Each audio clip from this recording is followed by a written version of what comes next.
my YouTube channel. If you're new here, welcome to my world. If you are a returning subscriber, thank you. Please continue liking, share and subscribing. So guys, today I'm going to give you tips on how to identify red flags in your relationship. And yeah, so let's get right into the video. The first tip is love bombing. This is when your partner makes early future plans that are to manipulate you into falling for them. This is like when they promise you things that are so unrealistic, like he'll make you his wife, his baby mama, buy you a house, buy you a car, and then it's worse if they don't fulfill it. It leaves you heartbroken and wondering what is not happening. And this is common among narcissists, and it works hand in hand with other toxic relationship traits such as gaslighting and emotional abuse.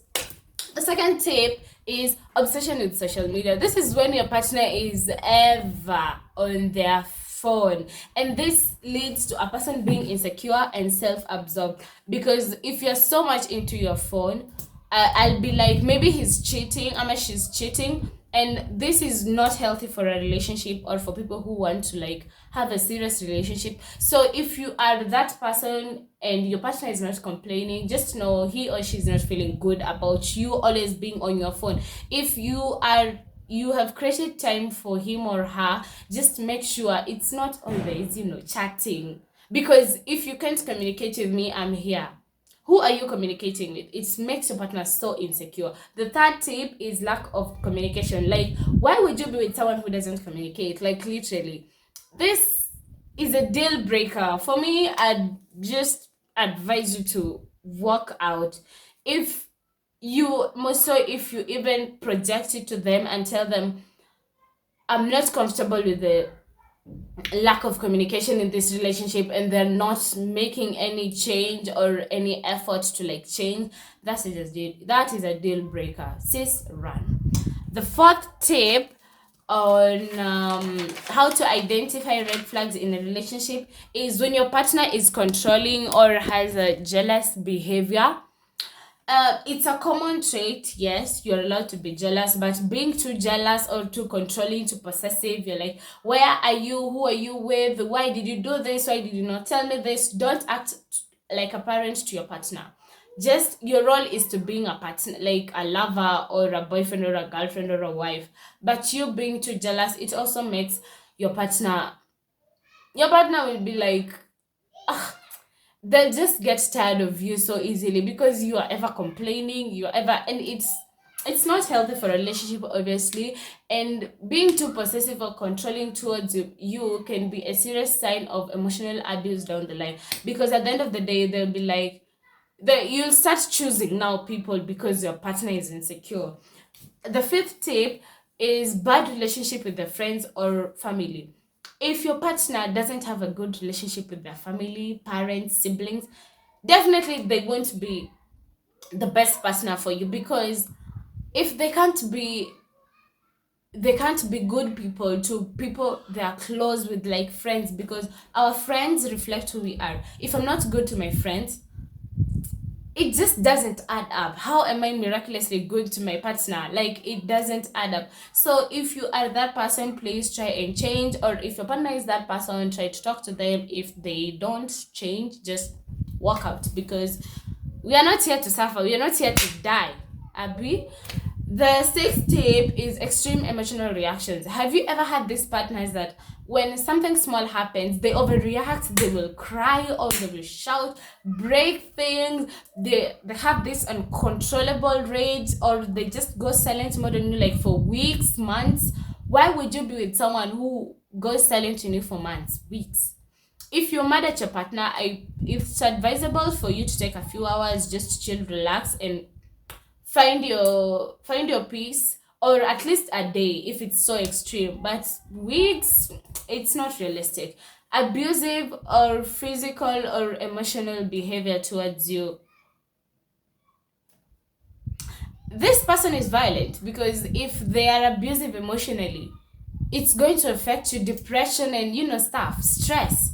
Why should a relationship stress you? And you have better things to think of, like making a living. If they have lack of empathy, these are values that you're not supposed to overlook. Run. The seventh tip is when they have extreme substance abuse. Your partner is ever drinking, is ever smoking, he's never sober. This is not healthy for you, because maybe they are using substances that are foreign to you, maybe they're affecting you. And if he's not sober in his relationship, he's never sober, it means he's also not sober in the relationship. So you're not sure if it's fiction for him or if he's living in the real world, and you don't get to meet the real him or her.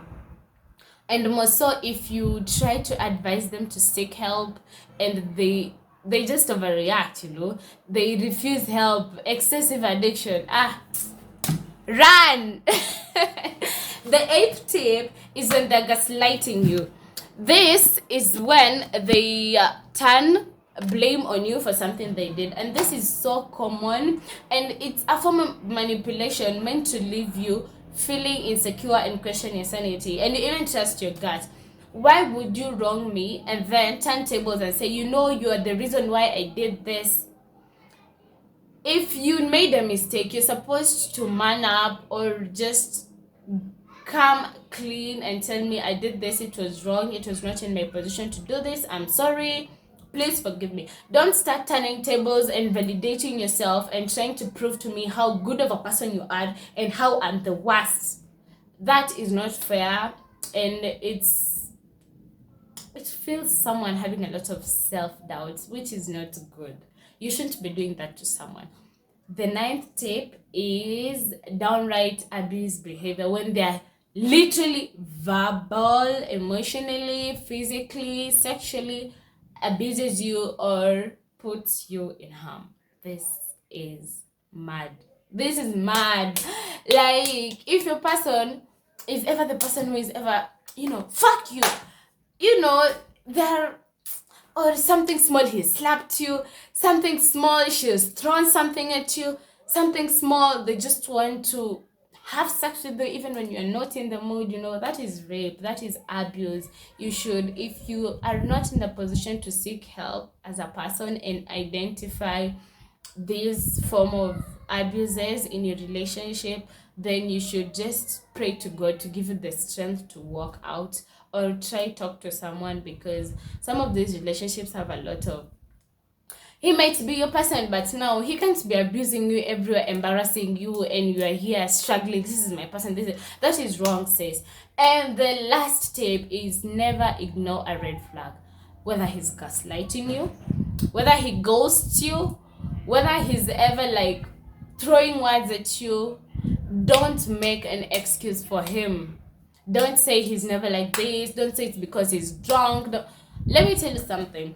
You will always know someone when they're in the worst situation, when they're drunk or intoxicated, when they are broke, when they're going through something, that is when you know this person. Who is this person? But when they're happy, they're just going to show you the side that they want to show the world, So yes, and the last thing, guys, talk to people.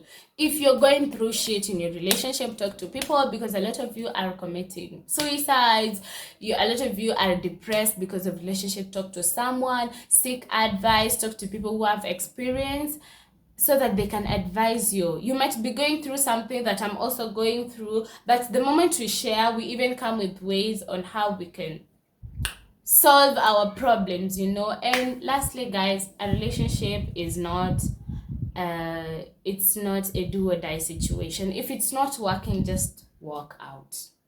It's never that serious. You can live without it, There are people who have never dated and they're okay. You will never die because you don't have a partner. So don't kill yourself because of relationship, because of peer pressure. Leave social media alone. These people are going ground. Things are different. And yes, guys, these are my tips. I googled some I just sat down and I was like, of course this is a red flag. If you feel I haven't mentioned anything, please comment down below, and thank you for watching this video. Please remember to like, share and subscribe. See you in my next video. Bye.